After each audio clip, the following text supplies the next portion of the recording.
Halo guys, apa kabar semua? Kali ini kita akan merangkum sebuah film berjudul Fashion King yang dirilis pada tahun 2014. 없는 자가 Film 있는 ini 자를 이길 mengisahkan 수는 perjuangan 있느니라. siswa SMA untuk menjadi model nomor satu 그게 dalam 간지라고. kompetisi yang diadakan oleh sebuah acara televisi. Untuk lebih lengkapnya, kita simak bersama. Terlihat seorang pria yang sedang dibully oleh temannya. Ia bernama Kim Young. Saat itu terakhir ia masuk sekolah. Gurunya berkata, karena ada urusan keluarga, Kim Young harus pindah sekolah ke Seoul. Kim Young mengucapkan salam perpisahan kepada teman-temannya dan tak lupa juga kepada teman yang membulinya. 안녕. Kim Young akhirnya pindah ke Seoul bersama ibunya dan dia disapa oleh wanita bernama Yoon Jin, sang juara umum SMA Gian.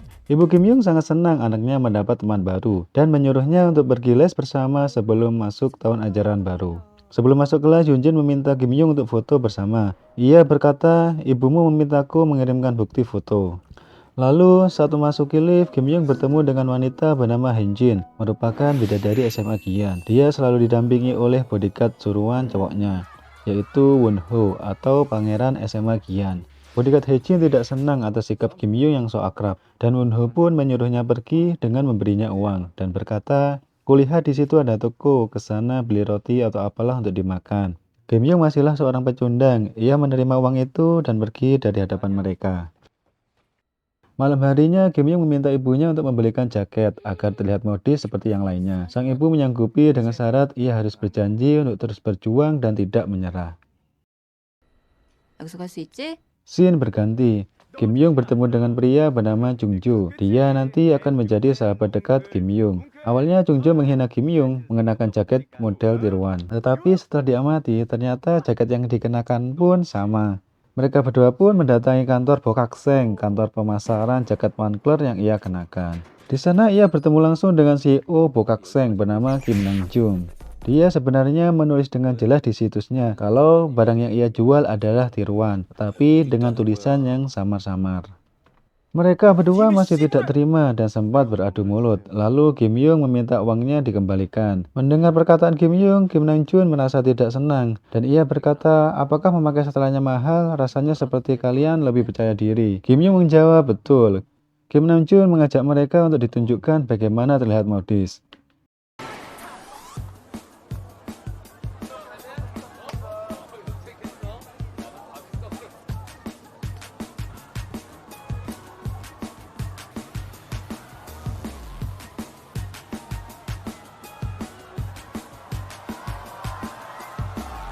Kim Jung pun sangat kagum melihat Kim Nang Jung yang pandai memadupadankan pakaian. Walau bukan merek mahal, penampilannya begitu memukau. Dan Kim Nam Jung pun berkata, jika ingin dengan sengaja orang lain tahu fashionmu, perlu dedikasi atau keteguhan. Dan itulah fashion yang sebenarnya. Maka pada dirinya akan terlihat aura yang terpancar. Kemudian dinamakan genji atau pintar memadupadankan pakaian. 랜드에 휘둘리지 않고 자신만의 지조를 지키는 거야말로 간지의 기본. 간지야말로 없는 새끼들이 있는 놈을 이길 수 있는 유일한 무기. Melihat peristiwa barusan, Kim Young dan temannya menawarkan diri untuk bekerja paruh waktu, juga memohon untuk dijadikan muridnya. Lalu Kim Young dan temannya dilatih cara bagaimana menjadi seorang model, mulai dari latihan kaki, membentuk garis tubuh dengan sempurna, dan cara berpose di depan kamera. Dan mereka pun mulai berlatih dengan giat setiap harinya. Kemudian tibalah acara festival fashion tahunan di aula sekolah. Dimulai dari Kim Nana atau disebut juga cewek penggoda. Kemudian pria cool yang dijuluki Pangeran Es. Lalu pasangan paling serasi Won Ho dan Hae Jin. Tiba-tiba datanglah pria misterius mengenakan sayap merah dan memakai tongkat. Ternyata dia adalah Kim Young. Pesona Kim Young membuat Hae Jin terbang kepadanya sehingga membuat Won Ho merasa cemburu.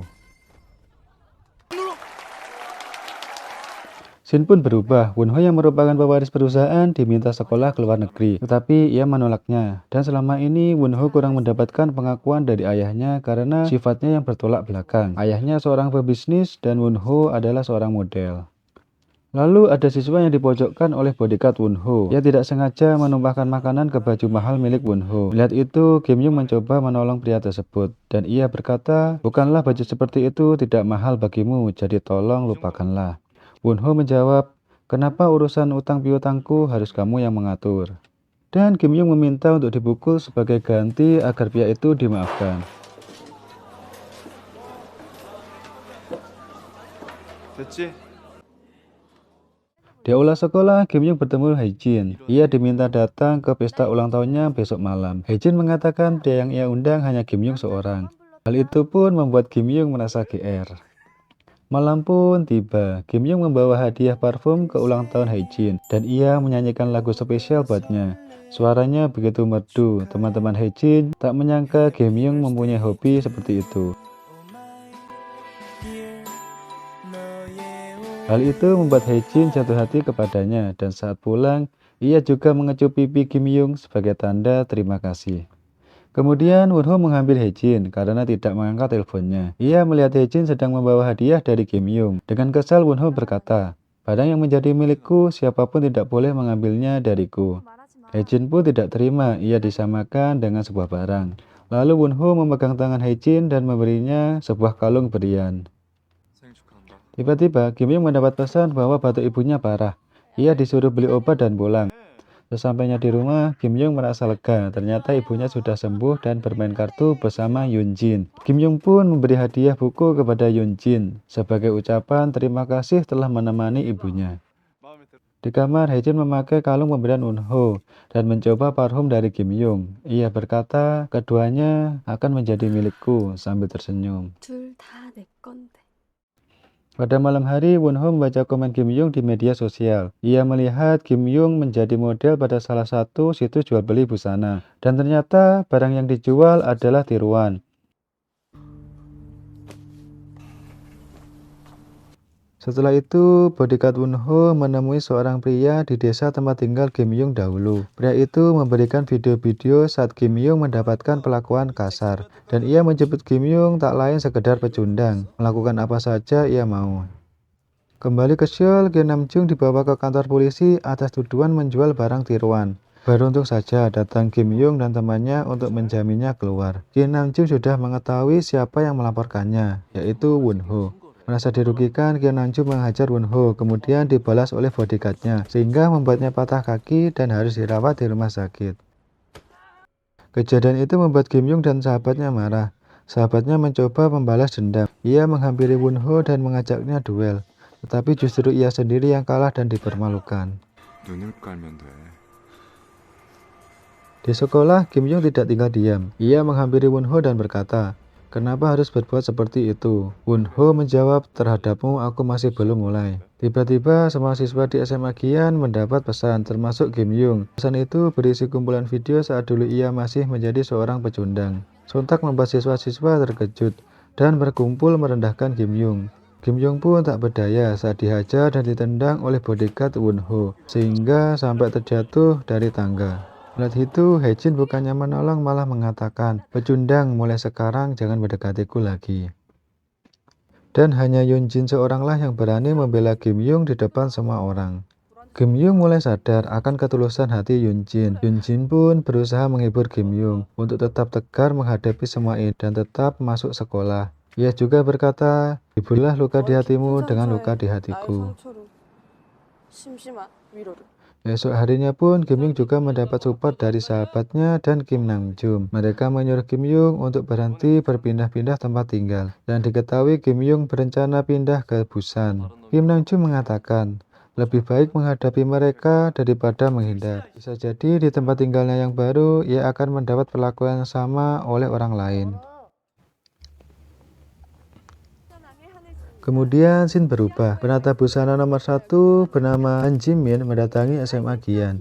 Ia ingin mewawancari Wonho tentang kesiapannya dalam pertandingan fashion nanti. Wonho memberitahu ia tidak mempunyai persiapan apa-apa, hanya sekedar ingin mendapat pengakuan dari orang tertentu saja. Melalui fashion ini, ia ingin berdiri dengan tegak di depan orang tersebut. Saat ditanya siapa yang dimaksud, ia merahasiakannya. Baru saat dia menang, ia akan meneriakkan namanya. Kemudian saat di kamar, Kim Yung mengatakan kepada ibunya, mulai sekarang ia tidak akan melarikan diri lagi. Dia telah menemukan apa yang ia ingin lakukan selama ini.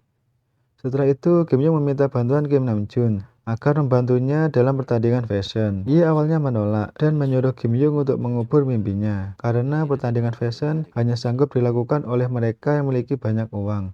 Namun, Kim Yung mengingatkan kepada Kim Namjoon akan kata-kata motivasinya dulu. Melihat keseriusan Kim Yung, akhirnya ia memutuskan untuk membantunya. Ia menyuruh untuk menjalankan latihan otot secara intensif dan menggunakan Genji untuk melawan dan menangkis tantangan serta cemoohan. Dan juga harus berlatih hingga otot-otot di tubuhnya dapat ia kendalikan dengan bebas.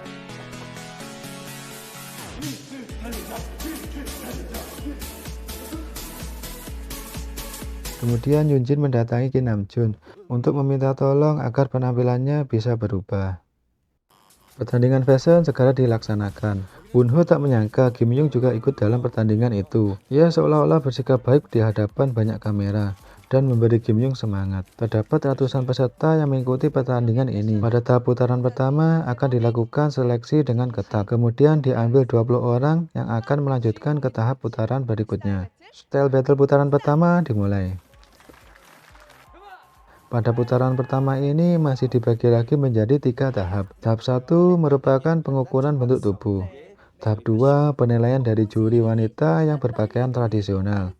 Dan tahap 3 penilaian dari penjaga busana di salah satu pasar. Kontestan yang mendapatkan stiker dialah yang akan lolos. Dan akhirnya 20 kontestan telah terpilih. Namun Kim Namjoon merasa cemas. Terlihat Kim Yung sama sekali tidak mendapatkan stiker. Dan ternyata ia menyembunyikan stikernya di balik punggung. Kim Yung menjadi satu kontestan yang paling banyak memperoleh stiker. Nampak Haejin yang menemui Kim Yung di salah satu tangga. Ia mengatakan ia mendapat pesan dari wali kelas agar Kim Yung ikut ujian. Dan ia juga berkata kalau hatinya masih menginginkannya. Tetapi Kim Yung dengan tersenyum menolaknya.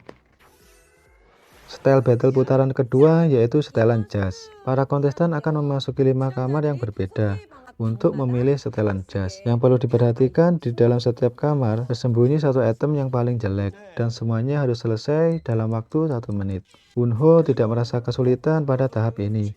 Ia memakai item-item yang lagi in di Korea, yang populer untuk musim dingin, dan ia pun mendapat 3 pas tanda lolos dari semua juri. Berbeda dengan Wonho, Kim Yung merasa kesulitan pada tahapan kali ini. Meskipun Kim Namjoon berusaha membantunya, ia pun diberitahu untuk menyerah saja dan ikut pada tahun berikutnya. Di kamar terakhir, Kim Yung tak sengaja mendapat satu item yang paling jelek, tapi tanpa terduga, ia malah menampilkan sebuah ide yang unik dengan mengenakan setengah sweater. Itu merupakan tren fashion yang baru. Dan ia pun berhasil lolos.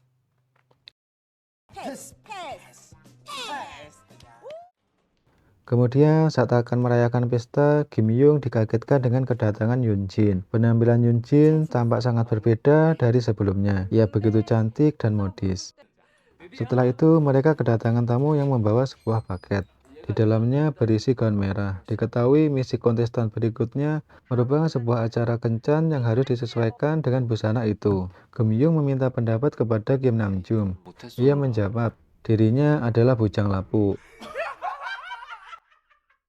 Scene pun berganti. Di dalam rumah mewah, Wonho berbicara dengan seorang pria yang ia sebut ayah. Pria itu menyuruh Wonho untuk mundur dari kompetisi dan menuruti kemauannya pergi sekolah ke luar negeri. Ia juga meminta agar berhenti memanggilnya dengan sebutan ayah. Wonho pun menolak untuk mundur dari kompetisi. Ia tetap akan melanjutkan sampai akhir. Lalu kembali ke tempat Kim Yung. Ia kebingungan akan diapakan dengan gaun itu. Yunjin menasihatinya kalau gaun hanyalah gaun. Yang terpenting Kim Yung dan wanita itu sehati. Misi kencan pun dimulai. Kontestan pertama, seorang pria yang berdarah Prancis. Ia memasak sebuah makanan dalam misinya. Dan hasilnya ia gagal lolos, karena makanan yang ia sajikan tidak sesuai dengan selera sang juri. Kontestan kedua seorang biksu. Dalam misi kencannya, ia mengajak juri untuk menaiki anak tangga setinggi 1200 meter. Ia pun gugur, karena tidak mungkin menaiki anak tangga menggunakan sepatu high heel. Dilanjutkan dengan kontestan ketiga, yaitu Wonho. Dandanan Wonho yang dilengkapi dasi kupu-kupu terlihat sepadan dengan gaun juri. Dan Wonho memainkan kalung berlian ke lehernya. Mereka pun terlihat selayaknya sepasang kekasih. Dan Wonho pun berhasil lolos. Kontestan terakhir ialah Kim Yung. Dengan kata-kata romantis, ia merayu sang juri. Lalu ia menanggalkan jasnya serta memakaikan topinya. Dan juga memotong gaun tersebut. Diubahnya gaun malam menjadi rok mini. Dan Kim Yung berhasil mencuri hati sang juri. Dan akhirnya Kim Yung dan Won Ho lah yang berhasil masuk ke grand final. Kemudian terlihat Won Ho yang menghampiri Kim Yung. Ia awalnya mengucapkan selamat kepada Kim Yung karena sudah sampai di babak final ini. Namun kemudian ia mengatakan akan memberikan apapun dan berapapun asal Kim Yung mau mengalah. Kalau ia menolak, ia bisa saja menyakiti orang-orang di sekitarnya. Tentu saja Kim Yung tak akan mengalah begitu saja. Misi terakhir pertandingan versi ini adalah misi barter. Dimulai dari Won Ho yang mendapat barang dari Kim Yung berupa baju sekolah saat ia mendapat bulian dari teman-temannya. Dan Kim Yung mendapat kado berisi uang senilai 10.000 won. Dengan uang itu, Kim Yung dan rekannya membeli setumpuk pakaian bekas. Kemudian mereka mendesain dan menjahit ulang agar tercipta satu busana yang dipakai di final nanti. Di rumah, ibu Kim Yung mendapat pesan berisi video-video saat Kim Yung dibully dulu. Ia merasa takut, ia tidak sudi anaknya akan dilukai lagi. Lalu ibunya meminta Kim Yung untuk tidak melanjutkan perlombaan. Sambil menenangkan ibunya, Kim Yung mengatakan selama ini ia hanya bisa melarikan diri. Tetapi kali ini dia tidak akan lari lagi. Kemudian Yoon Jin terbangun melihat Kim Yung mengenakan baju yang akan dipakai di final nanti. Ia merasa bangga melihat Kim Yung yang sekarang. Kim Yung pun juga mengungkapkan perasaannya selama ini kepada Yoon Jin. Grand final pun telah tiba. Saat Kim Yung akan mengikuti perlombaan, di tengah jalan seseorang berusaha merebut tas Kim Yung. Dan Kim Yung berusaha merebutnya kembali, sampai-sampai ia terjatuh dan terlempar. Ibu Kim Yung menelpon Yoon Jin, menanyakan apakah Kim Yung sudah sampai. Yoon Jin memberitahu kalau ia masih belum datang. Dan acaranya pun dimulai. Terlihat hanya Won Ho seorang yang berdiri di panggung. Penonton dibuat bertanya-tanya, apakah Kim Yung melepaskan hak kemenangannya untuk Won Ho. Won Ho pun turun ke panggung dan berjalan memperagakan seragam yang sudah dirombak. Dengan sedikit sentuhan itemnya, busana itu menjadi bernuansa seragam militer. Ditambah lagi dengan aksesoris topi. Sungguh penampilan yang sempurna. Presiden direktur pun sempat menyaksikan acara kompetisi tersebut melalui televisi. Kemudian Kim Yung berusaha berjalan perlahan memasuki gedung. Di belakang panggung, Yoon Jin menemukan Kim Yung dalam keadaan penuh luka. Sambil menangis ia berkata, kenapa ia bisa terluka seperti ini? Ia meminta Kim Yung untuk pergi ke rumah sakit. Yung menjawab, tidak apa-apa, semuanya akan baik-baik saja. Shin pun berpindah ke panggung. Won Ho ditanya kenapa seragam yang ia kenakan seperti tiada duanya. Won Ho ingin memperlihatkan kepada almarhum ayahnya yang seorang kapten militer betapa gagah putranya, dan jika ia menang, dia akan meneriakkan nama ayahnya dengan sekeras-kerasnya. Lalu di belakang panggung, Kim Nam Jun dan sahabat Kim Yung mendapati Kim Yung dalam keadaan penuh luka. Ibu Kim Yung pun juga di situ. Lalu Kim Yung meminta maaf kepada Kim Nam Jun.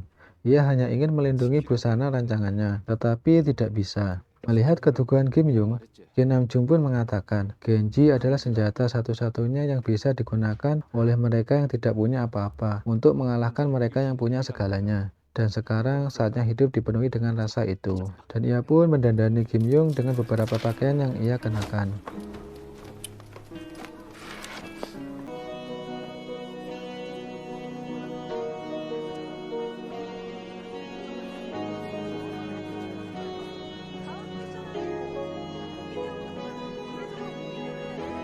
Kemudian Won Ho terkejut melihat Kim Yung berjalan masuk dari arah luar panggung.